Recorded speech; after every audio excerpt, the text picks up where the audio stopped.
আজিৰ এই চিটুৱেশ্যনত যদি আমি বিজনেছ লং লাষ্টিং আৰু প্ৰফিটেবল বনাব বিচাৰোঁ তেনেহ'লে আমি এটা কথা ভালদৰে মনত সোমোৱাই ল'ব লাগিব আৰু বুজি ল'ব লাগিব যে যিবিলাক লং টাৰ্ম বা প্ৰফিটেবল বিজনেছ চলি আছে সেইবিলাকে একচুৱেলি ভেলু এক্সচেঞ্জত বিজনেছ বনায়। ফৰ এক্সাম্পল, মই যদি কিবা এটা পইচা দিছোঁ সেইটোৰ এক্সচেঞ্জত মই সেইটো এটা ভেলু পাইছোঁ যিটো তাৰ ইকুৱেল হয়। ফৰ এক্সাম্পল, মই যদি কিবা এটা বস্তু লৈছোঁ আৰু সেইটোৱে যদি মোৰ টাইম বচাইছে তেনেহ'লে মোৰ টাইমৰ ভেলুটোৱে সেই পইচাটোৰ লগত মানে ইকুৱেল হ'ব লাগিব, তেতিয়াহে মই সেইটো ৰিপিটেড কাষ্টমাৰ হ'ম। নহ'লে মই ওৱান টাইম পাৰচেছ কৰি মই তাৰপিছত দেখিম যে এইটো বস্তুৰ মোৰ টাইম মানে বচোৱা নাই বা সিমানটো দামী নহয় যিমান দাম ইয়াৰ কৈছে, বা ইমান কম নহয় দাম যিটোৱে মোৰ টাইমটো বচোৱা নাই। তো তেনেকুৱা হৈ গ'লে কি হয়, বিজনেছবোৰ মানে ছাকচেছ নোহোৱাৰ চান্স বেছি হয় আৰু এটা টাইমৰ পিছত তাৰ যিটো ডিমাণ্ড হয় বা ছাপ্লাই হয় সেইফালে দুইফালে মানে খেলি মেলি হৈ যায় আৰু বস্তুটো নহয়গৈ। তো আমি যদি কিবা এটা বস্তুৰ ভেলু প্ৰভাইড কৰিব পাৰোঁ, একদম যদি পুৰণা আমি যিটো ফিলচফিলৈ গুচি যাওঁগৈ, যিটো ফিলচফি নহয়, আমাৰ যিটো বিজনেছৰ যিটো মেইন মানে প্ৰথম আছিলে যে ভেলু এক্সচেঞ্জ আছিলে।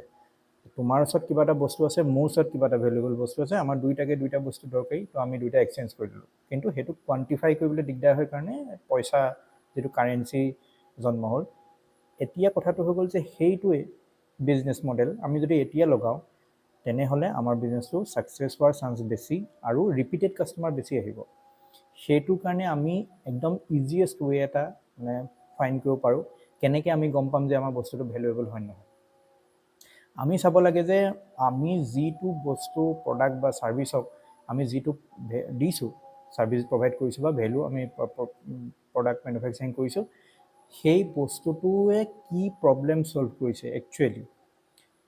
তো সেই প্ৰব্লেমটো যিমান ছিৰিয়াছ হ'ব বা সেই প্ৰব্লেমটো যিমান নিড হ'ব, আৰ্জেণ্ট হ'ব বা পেইন হ'ব, সেই প্ৰব্লেমটোৰ চলিউশ্যনটো যদি আমাৰ ছাৰ্ভিচটো হয় বা প্ৰডাক্টটো হয় তেনেহ'লে সেই বস্তুটো ভেলুৱেবল হ'ব।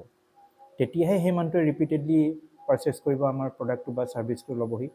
তো সেইকাৰণে আমি এনেকুৱা হ'ব নালাগে যে প্ৰডাক্টটো বনালোঁ আৰু কিবা কিবিকৈ মাৰ্কেটিং কৰি পেলাই মুঠতে তাক মানে জাষ্ট এটা হাইপ বনাই দিছোঁ, পটাপট বিক্ৰী হ'ব লাগে আৰু মোৰ মুঠতে বেংক একাউণ্টলৈ টকা 5 লাখ আহি গ'লে হৈ গ'ল আৰু তেনেকুৱা হ'ব নালাগে।